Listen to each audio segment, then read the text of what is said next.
see.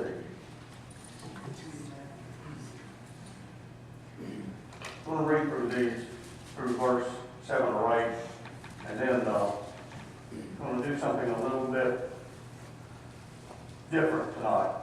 Those things, for me, actually didn't work out very well on Revelation 20. At least I didn't feel like it did. Verse 1. Then I saw an angel coming down from heaven, holding the key of the abyss and a great chain in his hand. And he laid hold of the dragon, the serpent of old, who is the devil and Satan, and bound him for 1,000 years.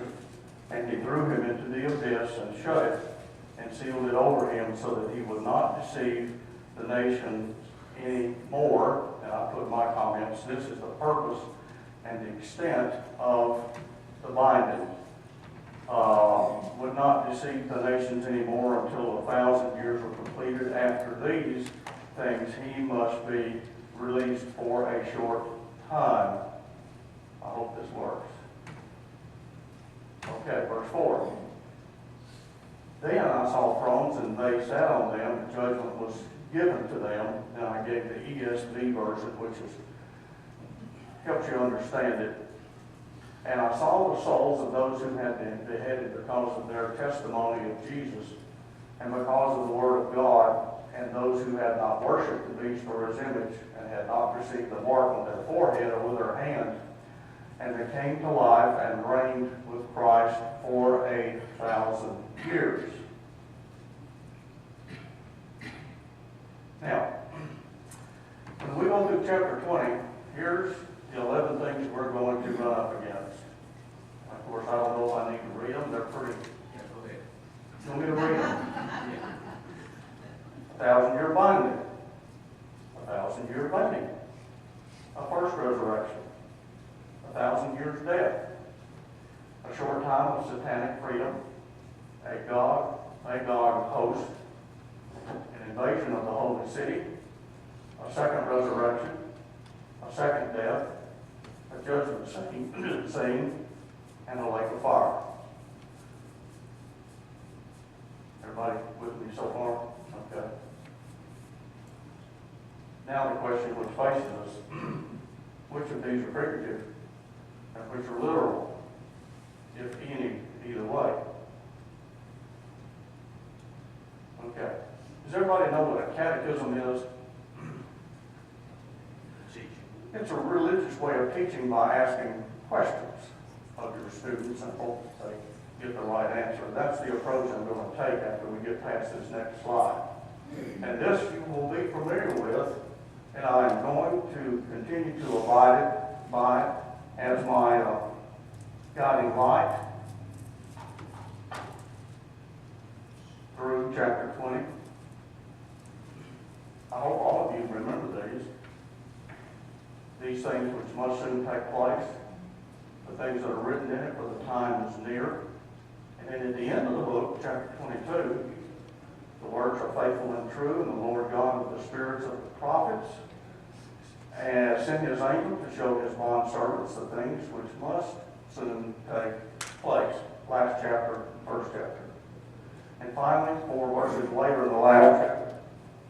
And he said to me, do not seal up the words of the prophecy, that is, the angel said to John.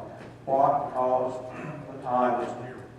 I was discussing this with Ernest a couple of weeks ago. And I told Ernest that after I said to myself, this is the easiest part of the book. If I can't wrap my mind around these 4 verses, then I have no business trying to understand the rest of it. Would you agree with me that that's pretty clear? In fact, as clear as crystal. Okay? And that's the guidelines that I have been using ever since we started. And unless you can give me an awfully good reason, that's what we're going to stick to with this list. You see a problem, now's the time to complain.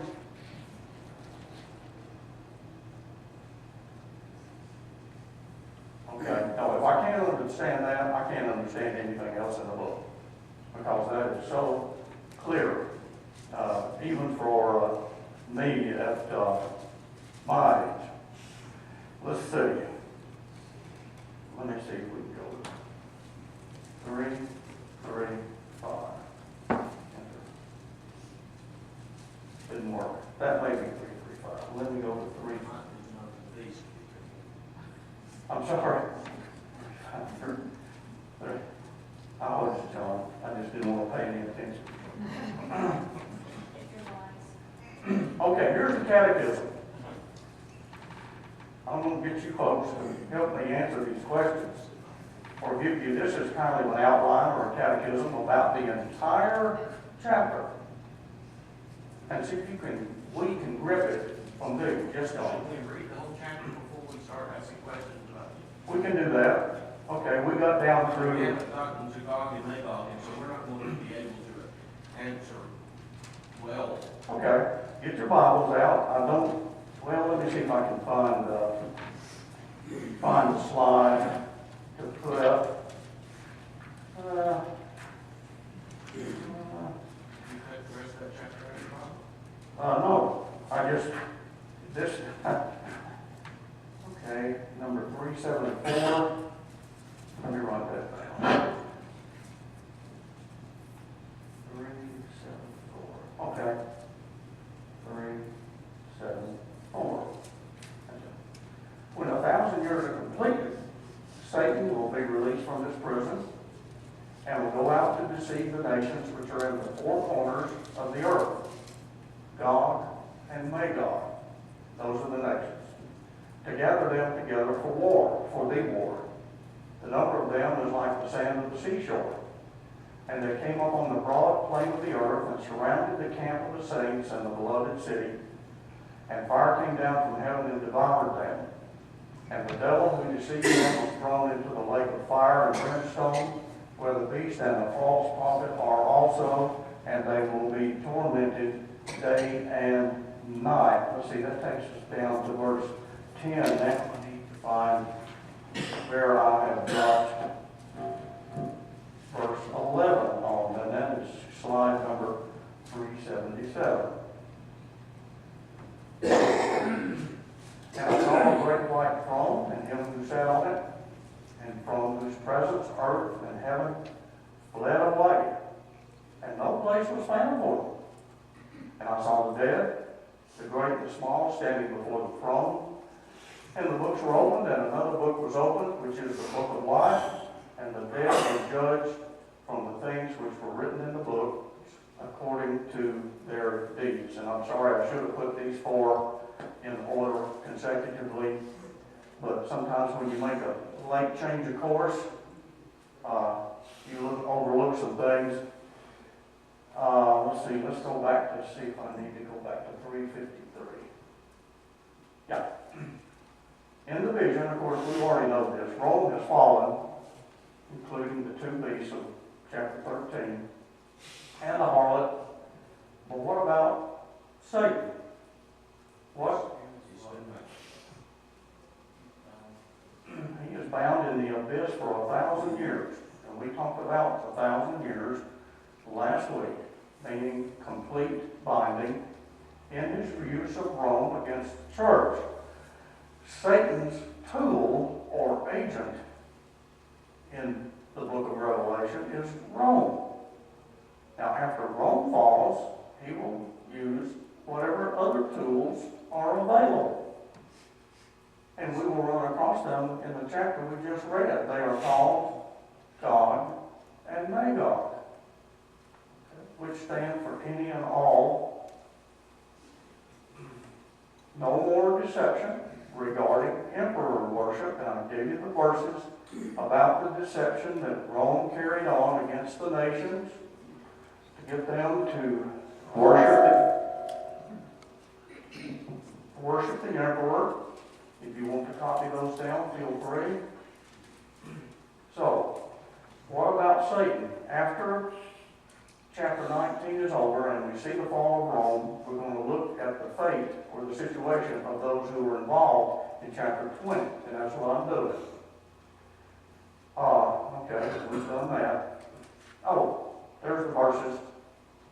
to have to do with what we've just talked about and underlined. So now we know what happens to Satan. What about the saints? How are they viewed or looked at? What is their status? There's called as judges, right?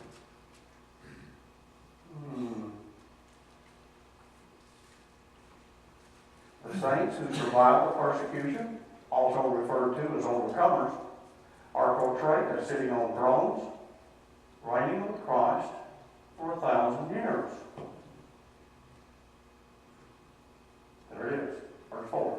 I saw thrones, and they that sat on them, and judgment was given to them, or they were given authority to make judgments, or judgment was ruled for in their favor. Either way, the Greek, I think, will bear both. Question number 3. What of the martyred saints who were the victims of Rome's persecution? We've looked at the fate of the devil. We've looked at the fate of the living saints. Remember these who were back here. I should have put in the word living. What about the living saints? I did. The saints who survived. I got it. Okay. Way to go, Lloyd. You got something right. Okay. They are seen as being resurrected. The first resurrection of verse 5, the last part of verse 5 after the parenthesis. And they are seen joining their fellow living saints on thrones with Christ for 1,000 years. The living saints and the dead saints, both, they share the rule in the vision. The first resurrection is only for martyred saints because they were dead. They lost their life. The living saints obviously have no need of a resurrection because they came through it alive. That's why there's no resurrection attributed in the first resurrection for living saints. It's only for the martyrs. Sir? In the vision. In the vision, correct. This is how the vision portrays it. The 1,000-year reign of both living and dead saints signifies complete victory and vindication for the people of God. That's the way God decided in the vision to picture it. They are seen as exalted and ruling with Christ on his throne for 1,000 years, telling us that the victory and the vindication and the victory over Rome and the vindication of the saints was full and complete. You okay?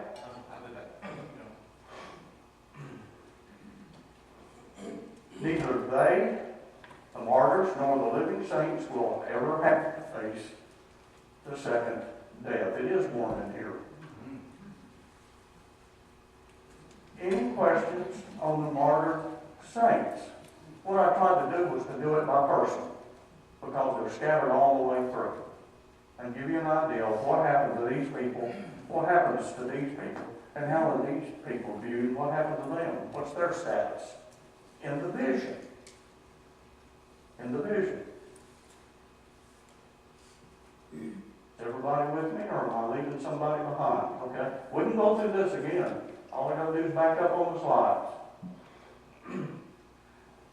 There's verses. They came to life. And that's called a what? A resurrection. And reigned with Christ for 1,000 years. And then after the parenthesis of verse 5, this, the coming to life of the martyrs, is the first resurrection. Blessed and holy is the one who has a part in the first resurrection. Over these, the second death has no power, and we haven't talked about it much, but they were priests before they ever died in God's service, and they still are priests in the vision afterwards. So they kept that office in the vision even though they died. So I assume the priesthood and the reign will both run concurrently through the 1,000 years. Oops. Oh, okay. Fourth question. What about the beast's servants who died in the service of Rome? We haven't talked about those folks yet. What happened to them? These are the rest of the dead in the last verse of chapter 19. They are, I just said it, they are the rest of the dead, seen as enduring 1,000 years death. Verse 5, followed by a resurrection resulting in a second death. Verse 12. Now we'll look at the verses that I used. Chapter 20, verse 5. The rest of the dead from chapter 19, 21, which is the last verse, did not come to life until the 1,000 years were completed. In other words, they endured 1,000 years death. Verse 12, I saw the dead. Same group of people, because all of the other groups, the saints living and the saints dead, have been taken care of. This is the last group remaining. The great and the small standing before the throne, and books were opened, and another book was opened, which is the book of life. And the dead were judged from the things which are written in the books according to their deeds. And then, skipping verse 13, then death and Hades were thrown into the... I need to look and see what verse 13 says. And the sea gave up the dead that were in it, and death and Hades gave up the dead which were in them, and they were judged, every one of them, according to their deeds. Verse 14 tells us the results of that judgment. Then death and Hades were thrown into the lake of fire. This is the second death. The dead, death, in verse 14. What is Hades? And what The realm of the dead. the realm of the dead, sometimes translated grave. Okay, in the Old Testament it's Sheol, S-H-E-O-L. Okay, so that's, no, I don't want to upgrade my own red lights. So Lloyd, where were they before they were thrown into the lake of fire? What part of Hades was that? They are enduring 1,000 years death. Does it say where? What? Does it say where that was? Was that in the abyss or? No, we're not told that. Verse 12. I saw the dead. And what are they doing? Standing. Now when you have dead people, and then you see them standing, what do you have? Another resurrection. I didn't hear what you said. I guess it's mine as I well. said the walking dead. The Walking Dead. So we knew there was a zombie apocalypse here somewhere. Yeah. So the dead in verse 12 are seen as standing before the throne. That's the second resurrection. Now why should we have a second resurrection? Because John tells us there's the first one, which tells you what? It implies that there's going to be another one, at least in the vision. Everybody with me? The first resurrection implies the second resurrection. The second death also implies what? A first death, which is physical death, which is what all of us face. The only folks that endure the second death are the bad folks. Verse 3. What is the short time? This is the period that the devil is seen as being loosed after the 1,000 years. Now, I have said that 1,000 means completely, but when God decides that he's going to override the complete part of it and let the devil out, that's his prerogative. The other people, the 1,000 years stays. Okay, but God is, in his will, has decided that he's going to let Satan out, even though the 1,000 year would tell us, if he didn't say that he's not going to get out. So what do you think that will mean when Satan is loose, when the throne is, Fallen. well, is fallen and has been bound, and then it will come back for a short time? What do you think that? We'll get there. We'll get there. Okay. That would be too easy for you to tell you in advance.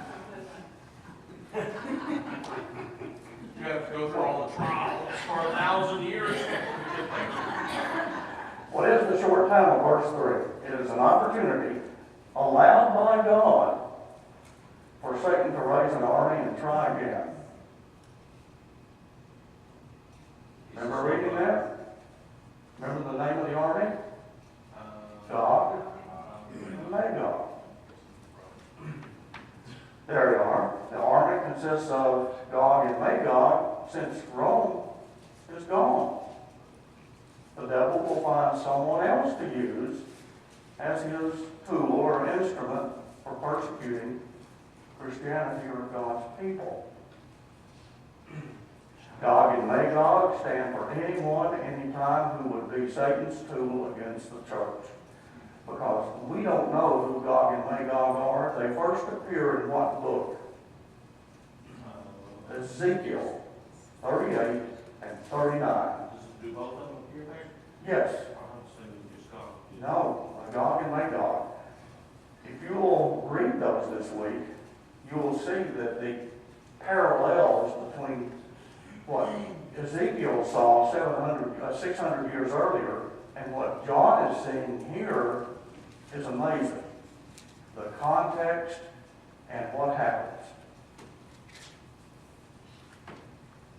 You remember chapter 37 of Ezekiel, we had a graveyard. We didn't have a graveyard. We had a field strewn with them bones, them dry bones. Israel was pictured as what? Dead. But we have a resurrection of the dead, of Israel. Don't want to get into that too much. The utter defeat of Gog and Magog in verse 9 tells us that God will make us victorious through any crisis that we face, the church faces. Let's look at verse 9. Oh, there's verse 3. After these things he must be released for a short time. Gog and Magog. And what is Satan trying to do with Gog and Magog in verse 8? He's going about his recruiting again. You remember the 3 frogs that were 3 demons that went out recruiting the nations? I think it was chapter 9. They were Satan's tools for recruiting the nations against God's people. And now he's recruiting whoever Gog and Magog are to gather them together for the war. And the number of them was like the sand of the sea. 200 million, it seems to me, it shows up somewhere. 9 and 10. They, that is, the army of Gog and Magog, recruited by the devil, came up on a broad plain of the earth and surrounded the camp of the saints and the beloved city, which is Jerusalem, I suppose, in the vision. And fire came down from heaven and devoured them. There is the battle. If you want to call it that. He is a slow learner. Every time he's gathered, God has spoken him back out of it. Yes, he has. Yes, he has. And the devil who deceived them, that's the nations, unbelievers, was thrown into the lake of fire and brimstone where the beast and the false prophet, where it takes us back to what person? The earth beast in chapter 13, 9 or 10, the lamb with 2 horns, the religious side of Rome is also called in the book the false prophet, which also, of course, makes it easier to identify them as having a religious perspective about it. And they will be tormented day and night forever.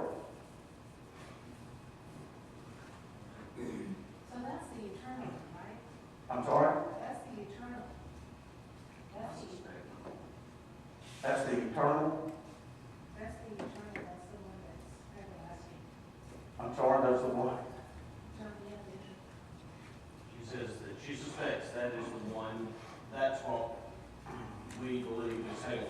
That's eternal damnation. Okay, the lake of fire. Okay. Well, I mean, there's other ones, like the bottomless pit in verse 3 is not evident. No, it is not. It's just a place where Satan is bound. Right. It's a prison. And then there were, is that where the other ones were shut up too for 1,000 years? No, And then they were raised up. no, they weren't in the abyss. As far as I remember, they were never. The only one in the abyss was Satan. At least in chapter 20. I just wonder where those others. What'd you say, John? She wondered where the others are. Well, I- the other what? The ones that were cast alive into the lake of burning, the lake of fire. I guess there's another one, the lake of fire. They were the ones that were dead. We're going to get to the lake of fire in just a minute, Okay, so there's 2,000. if I don't forget it. Okay, why don't the rest of the dead, the evildoers, live again until the 1,000 years are completed? Any idea? What was the question? It's on the wall. It's in red too, so you know. Jesus said it.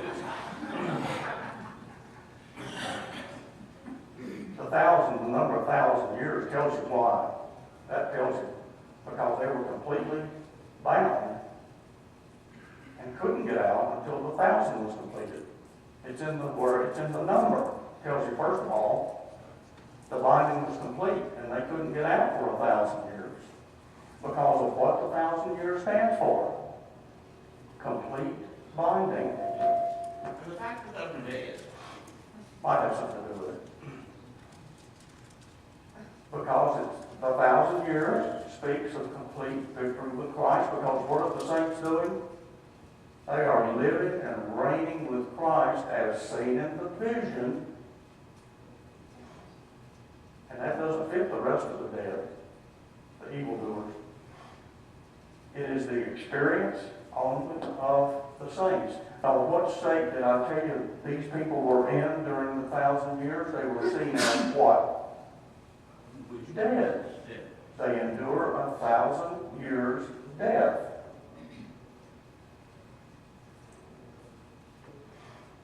The rest of the dead have no share in God's victory. The saints, living and dead, live through the 1,000 years and reign and rule and are vindicated and joyous in the vision. Okay, because they overcame by the blood of the Lamb. They were winners. These folks are losers. So they can't share in the 1,000-year reign of God's people. Do we know where they were? I'm sorry? Do we know where they were? In the vision, no, we have no idea. We have no idea. This is just a moving picture going by. Okay, there it is. The rest of the dead, 1921, did not come to life until the 1,000 years were completed. Now we know why.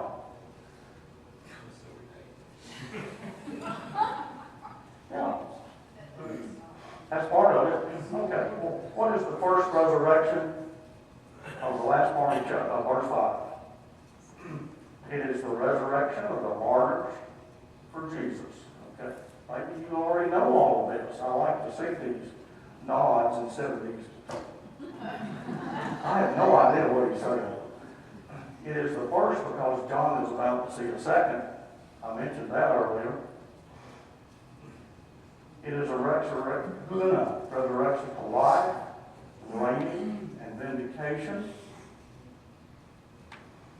This resurrection tells us that the dead in Christ share the victory as surely as the living. Now, you know everything there is in the chapter about the first resurrection, because I don't know anything else other than that.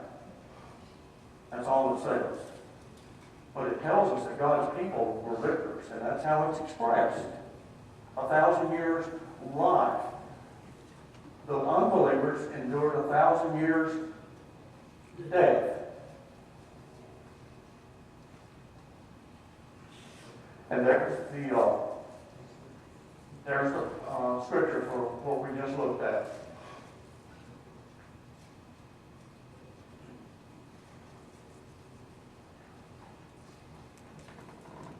Brenda, you just confused me, I'm sorry.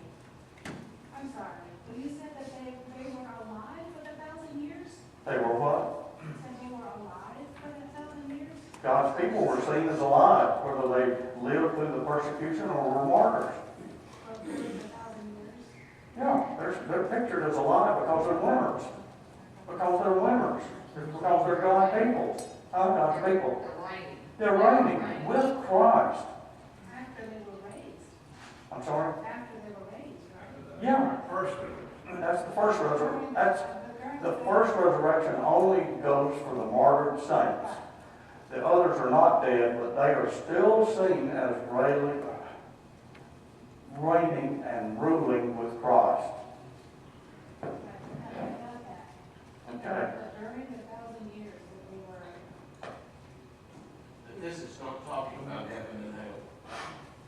This is talking about the people on the earth that are about to experience all of this evil and all of this, and then there's going to come a time after it where they will be vindicated and they will live and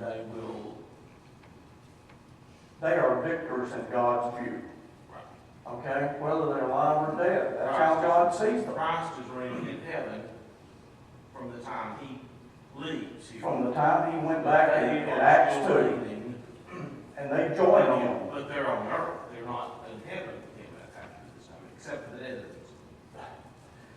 We're not talking about locations. We're talking about status.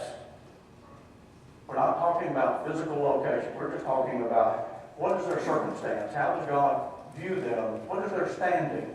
I'm just trying to decide if they were very alive during that 1,000 years. The martyrs were dead, physically dead. Okay, that's what I was. 1,000 years, not that much. Yeah, physically dead, but as far as God sees them in the vision, they are ruling and reigning with Christ. Because thousands of them died, but they still are winners. Right.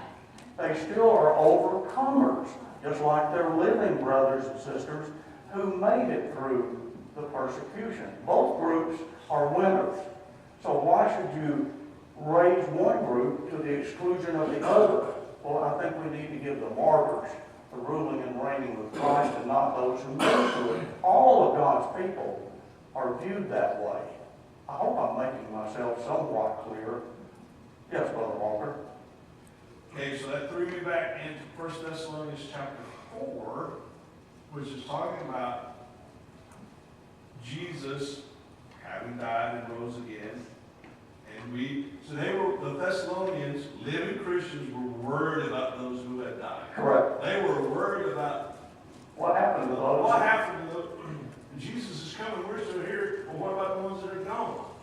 I would say that these people that John's talking to are worried about the same thing. What about those who have been persecuted and are dead? That's a very good point. That made it seem like that. He's probably giving them the same assurance that Paul was giving to the Thessalonians. The living Thessalonians. Yeah, the living Thessalonians that were there. And he said, no, you're not going to precede those fallen asleep. He said, Jesus, he's going to bring them with him. When he comes back, he's bringing all those that have gone on before. He's going to bring them with him. They'll be treated equally. And not only that, but they're going to rise first. The dead in Christ will rise first. That's right. Yes, so chronologically, Yeah. the dead will get preference, but there's no chronology here. But his whole, what he's But saying. I see what your point is His well whole taken. point to the Thessalonians is they're, Just because they're dead. just because they're dead, they're taken care of. As a matter of fact, they're going to have some precedence. Amen. Amen. You just said it. Just because they're dead doesn't mean they've lost out on anything. They haven't lost, and that's what, I think that's what John is trying to explain. It did in this The book. It victory is says, complete. blessed are those who die in the Lord. Yes. The victory is complete. Yes, it is. Hey, just because Rome persecuted your brothers and sisters in Christ and killed them horribly, they still won. Yes. They're still winners. They're winners. And matter of fact, an advantage over you because they're reigning with Christ right now. Okay, okay. Very good. In the Brother Walter. vision, that's what he's reassuring these people. That because they died during The this, whole they're, vision. they're not left out. Mm-mm. They get the same, are seen as receiving the same reward as those who live through it. Yes.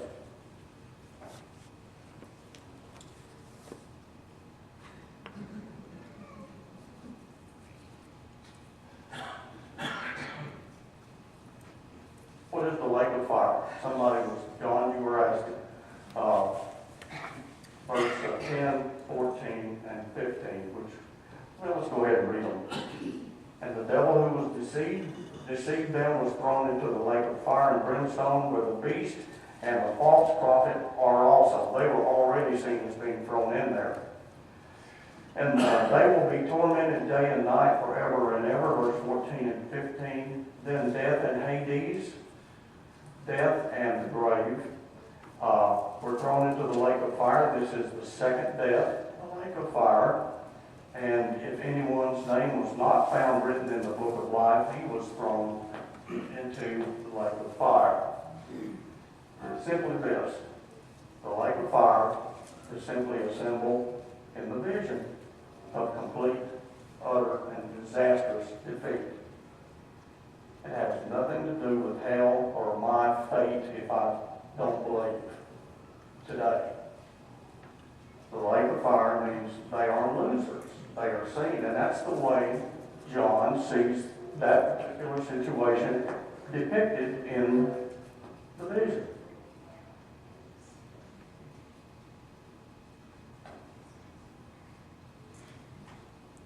And that's what we just read.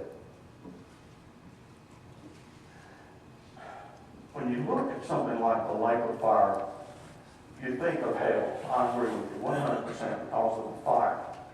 But we're looking at a lake of fire that means something else. It's a symbol of something else that happened in the vision. And if you will look at verses 10 through 15, what happened to the rest of the dead, the losers of chapter 19, verse 21, the servants of the beast? They were completely and utterly defeated. That's all. That's what we want to know.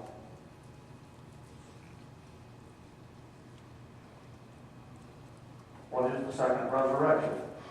I put it like that with the word implied because that word is not in Revelation at all. So I wanted you to know that. I said it's implied because John sees a first resurrection. What is the second one? I think all of you already know what it is. The resurrection of the beast servants, only to die in the lake of fire, verses 12 and 14. I saw the dead, verse 12, the great and the small, standing before the throne, and the books were opened, and another book was opened, which is the book of life, and the dead were judged from the things which were written in the books according to their deeds. Verse 14, and death and Hades were thrown into the lake of fire. This is the lake of fire. This is the second death, the lake of fire. So, picture this. You've got the dead beast's servants who spend 1,000 years of death. There's a resurrection for them too. We've had the first resurrection was the martyrs for Jesus, believers. The second resurrection is for the beast's servants, non-believers, enemies of God's people. And what does their resurrection bring them to? Utter defeat in the lake of fire. Because we have a second resurrection because this group in 1921 is dead. Is dead. They lost their life in serving the beast. Yes, Betty? I'm done. We're over again. They can't be literal Satan thrown into a lake of fire forever and ever, or he wouldn't be roaming the world today. I'm sorry. You Not Did clearly. somebody tell him what He kind said, of "Do thing? not be little Satan that was thrown into a little, Literal lake of fire. lake of fire because he is still roaming." Yeah, I agree with you 100%. He is seen or portrayed as being thrown in the lake of fire. In other words, he's been utterly defeated as far as his use of Rome against God's people. Still talking. He has been defeated in his use of Rome, but he's still got some other buddies he's going to use later, Gog and Magog, after he's let out. But they've already been defeated in this. This tells us what happens at any future time when God's people are persecuted. What happens to God's enemies? They are pictured as Gog and Magog and go down to defeat. Just like Rome did in the vision. Well, that makes sense. Is that one of those things you could have helped us earlier? Oh, Is that the last slide that you're going to stick in there? the second resurrection has no righteous people in it. Only, if I get through slide 9, that's the last one of the catechisms. There it is. We know that these dead people are not God's people because we've already seen what happened to the martyrs for Christ and for the overcomers. We know what happened to them. They were seen ruling and reigning with Christ for 1,000 years. So, these dead have got to be the servants of Satan. And it matches chapter 19, verse 21 perfectly. And in fact, it says, "And the rest were killed with the sword, which came from the mouth of him who sat on his horse, and all the birds were filled with their flesh." You remember? One last question. Has this helped or hindered?